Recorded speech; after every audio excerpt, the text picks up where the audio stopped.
एक जंगल पर एक तोता राजा राज करता था।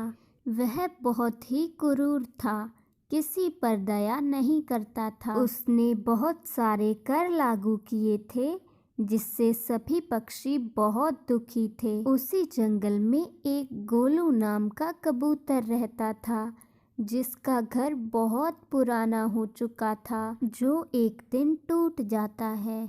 अरे अब मैं क्या करूं?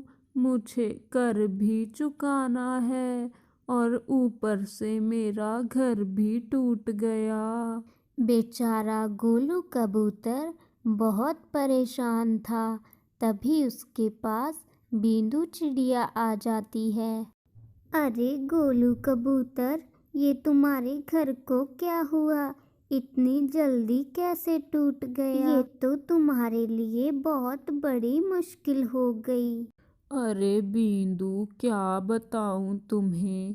मैंने राजा का कर भी नहीं चुकाया और ऊपर से मेरा घर भी टूट गया। अब तुम ही बताओ मैं क्या करूं।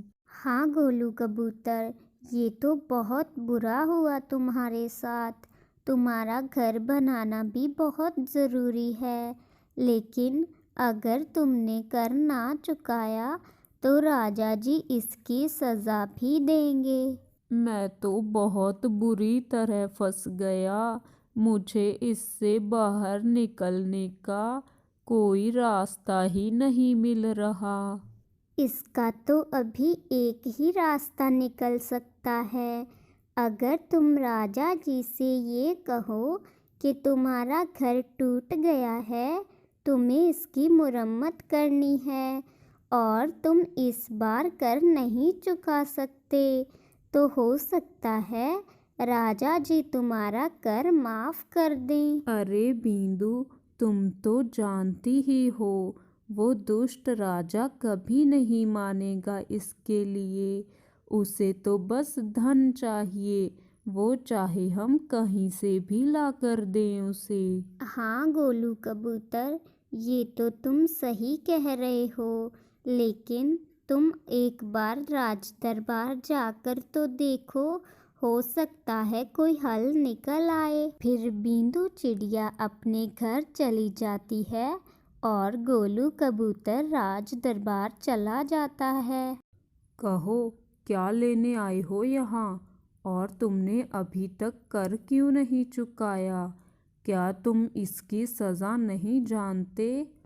हाँ राजा जी, मैं आपसे कर चुकाने के बारे में ही बात करने आया हूँ। मेरा घर टूट गया है और नया घर बनाने में बहुत पैसे खर्च हो जाएंगे, लेकिन मेरे पास इतने पैसे नहीं हैं। इसीलिए मैं चाहता हूँ कि आप इस बार मेरा कर माफ़ कर दें।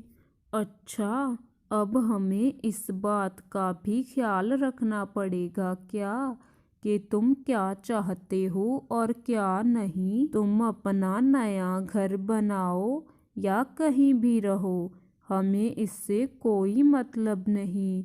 हम तुम्हारा कर माफ़ नहीं करेंगे, बल्कि आज ही तुम अपना कर चुका कर जाओ। बेचारे गोलू कबूतर के पास जो भी पैसे होते हैं, उनसे वह कर चुका देता है और दुखी मन से अपने घर वापस लौट आता है। तभी रास्ते में उसे बींदू चिड़िया फिर से मिलती है। क्या हुआ गोलू कबूतर? क्या कहा राजा जी ने? क्या तुम्हारा कर माफ़ कर दिया? नहीं बींदू चिड़िया, राजा ने ऐसा कुछ भी नहीं किया। उल्टा उन्होंने तो मुझे आज ही कर देने के लिए मजबूर कर दिया। मेरे पास जो भी पैसे बचे थे वो भी मैं उन्हें देकर चला आया। मुझे इस बात की बहुत चिंता हो रही है कि अब मैं कहाँ जाऊँगा, अपना घर कैसे बनाऊंगा। तुम चिंता मत करो गोलू कबूतर, जब तक तुम अपना घर नहीं बना लेते तब तक तुम मेरे घर में रह सकते हो, मुझे कोई परेशानी नहीं होगी। बिंदु, तुमने तो मेरी आधी परेशानी ही हल कर दी। तुम्हारा बहुत बहुत शुक्रिया। मैं तुम्हारा ये एहसान कभी नहीं भूलूंगा।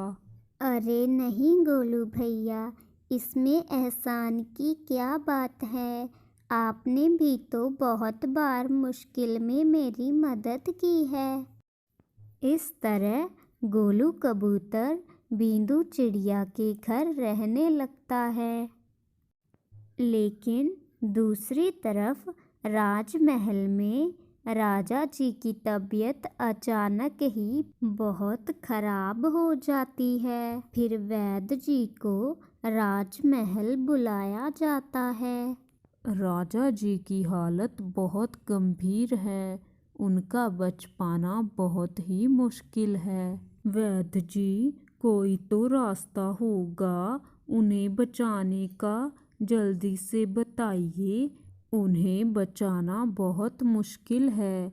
अगर कोई कहीं से अनार लाकर दे दे तो उसके जूस से वह ठीक हो सकते हैं। लेकिन हमारे जंगल में तो दूर दूर तक कहीं अनार का पेड़ है ही नहीं। अरे उल्लू सैनिक जी, इसीलिए तो मैं आपसे कह रहा हूँ, राजा जी का बच पाना बहुत मुश्किल है। उल्लू सैनिक पूरे जंगल में घोषणा करवा देता है कि जो भी पक्षी राजा जी के लिए अनार लेकर आएगा उसे मुंह बोला इनाम दिया जाएगा। लेकिन कोई भी पक्षी अनार लेने नहीं जाता, क्योंकि सभी पक्षी उस क्रूर राजा से छुटकारा पाना चाहते थे। अरे अच्छा ही होगा, ये दुष्ट राजा अपने आप ही मर जाएगा। पूरे जंगल के पक्षियों की नाक में दम करके रखा था इसने। हाँ हाँ भूरे जी, मैं तो कहती हूँ जल्दी से जल्दी मर ही जाए ये राजा। बिंदु, तुम्हें पता है राजा जी बहुत ज़्यादा बीमार हैं। शाही वैद्य ने कहा है अगर उन्हें कहीं से अनार का रस मिल जाए तो वह बच सकते हैं, नहीं तो वो इस दुनिया से गए ही समझो।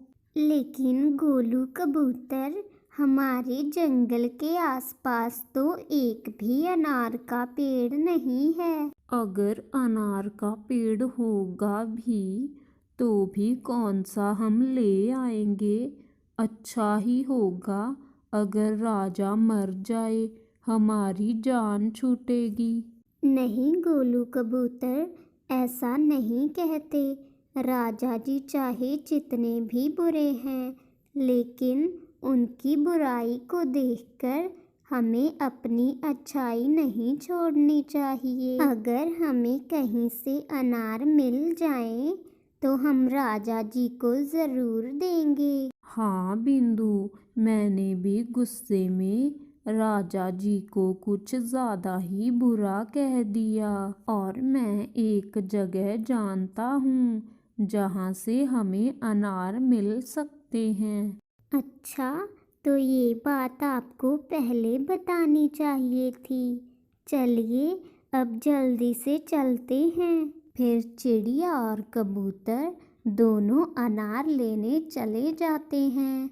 गोलू कबूतर, आपको कैसे पता चला इन अनारों के बारे में?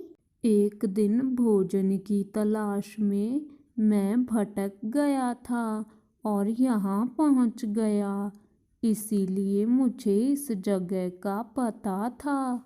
फिर वह दोनों पक्षी कुछ अनार वहाँ से लेकर राज दरबार में आ जाते हैं। अरे वाह, तुम दोनों ने तो कमाल ही कर दिया। कहाँ से मिले तुम्हें ये अनार? वैद्य जी, वो सब हम आपको बाद में बताएंगे। आप पहले राजा जी का इलाज कर दें। जैसे ही राजा अनार का रस पीता है वो बिल्कुल ठीक हो जाता है, लेकिन वह खुद पर बहुत शर्मिंदा था क्योंकि जिन पक्षियों पर उसने इतने अत्याचार किए आखिरकार उन्होंने ही उसकी जान बचाई। प्यारे पक्षियों, मैं अपने किए पर बहुत शर्मिंदा हूँ। मुझे माफ़ कर दो और आज से ही मैंने जितने भी कर लागू किए थे मैं उन्हें हटाता हूँ। आज के बाद आप में से किसी भी पक्षी को किसी भी चीज़ की ज़रूरत हो तो वो यहाँ आकर हमसे मांग सकता है। हम आपकी हर ज़रूरत पूरी करने की कोशिश करेंगे और एक अच्छा राजा बनकर दिखाएंगे। राजा की यह बात सुनते ही सभी पक्षी बहुत खुश होते हैं। अगर आपको हमारी ये कहानी अच्छी लगी है तो इसे लाइक करें और चैनल को सब्सक्राइब ज़रूर करें।